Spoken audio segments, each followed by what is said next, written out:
ओम प्रभु श्री जगन्नाथ। जदि जीवनर शेष बंधु प्रभु श्री जगन्नाथ ताहेले आरंभरू अर्थात चेतना पाइला परे तुमे माने सबुबेले जगत आश्रयर आश्रय नियो। एइटा मो नना बोंकर उपदेश थिला भाई भौणी समस्तंको। नना सबुबेले मते कहिबे निराश्रय मां जगदीश रक्ष। एते गुड़ तत्व बुझिबा पई मो पाखरे सामर्थ्यर अभाव थिला। प्रकृतरे कहिबाकू गले जदि मनिषर शेष निश्वास बेलକୁ केवल तुलसी पत्र निर्माल्य और राम नाम तारक ताहेले बंचिथिबा पर्यंत एसबु माया काहींकि प्रभु। एमती भाबी भाबी भावरे बसी थाई कालिया शांतंक मुहंकु चाही। मंदिर भितरे गरुड़ पछपटे बसी थाई खूब शांति और निश्चंतरे। हाँ एबे मो पाखरे ढेर समय अछि प्रभु। भाबुची प्रतिटी मुहूर्त केवल तुम नाम और तुम धाम पाई ही समर्पित हो। करी कराउ थाउ तुही तो बिनु अन्य गति नहीं। जीवनर 50 वर्ष पर्यंत अहरह चिंतन थिला किछि करि परिबार क्षमता हासिल करिबार। नाना बाधा विघ्न भी बहुत संग्राम करी करी शारीरिक और मानसिक परिपुष्टि को धारण करी दौड़ुथिले। हेले दौड़र शेष माइल खुंटटा केउठी? पुणी कर्मर बंधन, पुणी पुनर्जन्म। ताहले मुक्ति केतेबेले?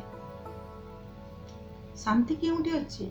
ए भौतिक जगतर विषय भितरे जोंटी पृथ्वी घड़ी घड़ी के आन ना मुक्ति रे? हाँ महाप्रभु, निश्चित भाव मुक्ति रे ही शांति।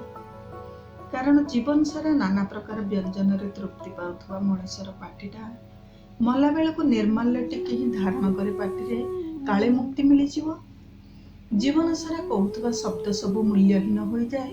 केवल राम नाम सार हुए मला बेलको केवल राम नाम उच्चारण कले काले मुक्ति मिली जीव। सतरे मुक्ति कौन एते सहज? आज संपूर्ण भाव कर्म को विराम देवा को चेष्टा चलैछि साधे। आमर ऋषि मुनि माने कहती 84 लक्ष जोनि रे जीव कुआडे भ्रमी भ्रमी शेष मनीष जोनि को आसी थाए।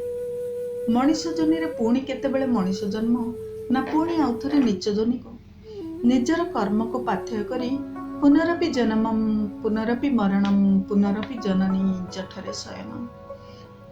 जीवन सारा सत्य धर्म न्याय और मर्यादा को निजर पारिला पणिया रे चेष्टा करी मध्य बहुत आघात सहिबाकू पड़िला महाप्रभु। एथर तो मुक्ति दरकार मते।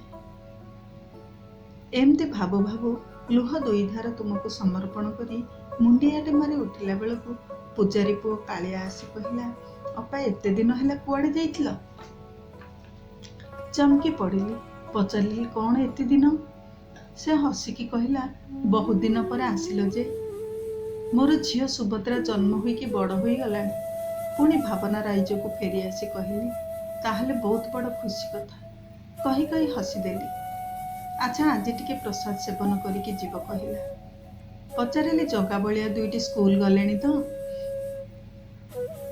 कहिला हाँ एबे केउ स्कूल जे, एबे तो ऑनलाइन क्लास। एमती कही कही से चलीगला बाहर को। पूजारी पुओ चलीगला परे पुणी मु फेरी आसिली प्रभु तुम सहित भाव राइज। मंदिर रे बसी तुम विग्रह को दर्शन करुथिले। महाशांति महाप्रभु। हसी हसी चका चका आखि नाली डहड ओठरे पुणी प्रश्न कले, आ कौन कहबो? हाँ कहूथिली प्रभु संपूर्ण समर्पण भाव मनरे मोर सृष्टि कर केवल तुम प्रति। तुम श्रीचरण तले मोर लय प्रति मुहूर्त रहु महाबाहु। आ जेते दिन बंचिबी प्रतिटी मुहूर्त केवल तुम ही समर्पण हो, केवल तुम ही समर्पण हो। एतिकी कही मुंडियाटे मारी फेरिला बेलको मंदिररू आदिगुरु शंकराचार्यंकर गोटे भजन मन पड़ीगला। भज गोविंदम भज गोविंदम गोविंदम भज मूढ़मते भज गोविंदम भज गोविंदम गोविंदम भज मूढ़मते। जय जगन्नाथ। धन्यवाद।